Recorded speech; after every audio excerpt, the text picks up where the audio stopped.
মঙ্গলবার রাতভর ভারী বৃষ্টিপাতের ফলে শহরের বিস্তীর্ণ অংশ জলমগ্ন হয়ে পড়ায় যানজট এবং দৈনন্দিন জীবনযাত্রা ব্যাহত হওয়ায় কলকাতা স্থির হয়ে পড়ে। দুর্গাপুজো উদযাপনের কয়েকদিন আগে পৃথক ঘটনায় কমপক্ষে 9 জনের মৃত্যু হয়েছে, যার মধ্যে 7 জন বিদ্যুৎপৃষ্ট, 2 জন জলে ডুবে মারা গেছেন, যা দুর্গাপুজো উদযাপনের কয়েকদিন আগে বন্যায় তীব্র প্রভাবকে তুলে ধরে।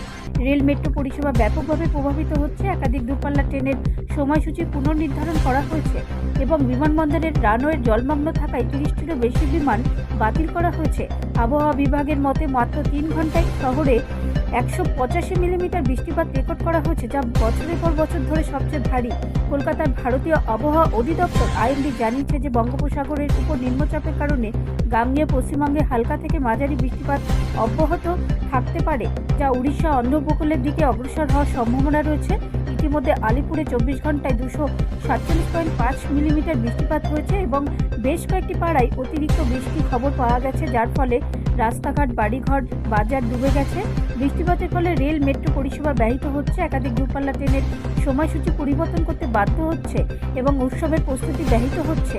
কলকাতার বেশ কয়েকটি মণ্ডপের জলবদ্ধতার কারণে মঙ্গলবার পশ্চিমবঙ্গের মুখ্যমন্ত্রী মমতা বন্দ্যোপাধ্যায় তার নির্ধারিত দুর্গাপুজোর উদ্বোধন বাতিল করেছেন। তিনি বলেন, হঠাৎ ভারী বৃষ্টিপাতের ফলে ইতিমধ্যে বন্যার্ত রাজ্যের অবস্থা আরও খারাপ হওয়ার পর কর্তৃপক্ষ কলকাতার এবং তার আশেপাশে এলাকায় স্বাভাবিক পরিস্থিতি ফিরিয়ে আনার জন্য কাজ করছে।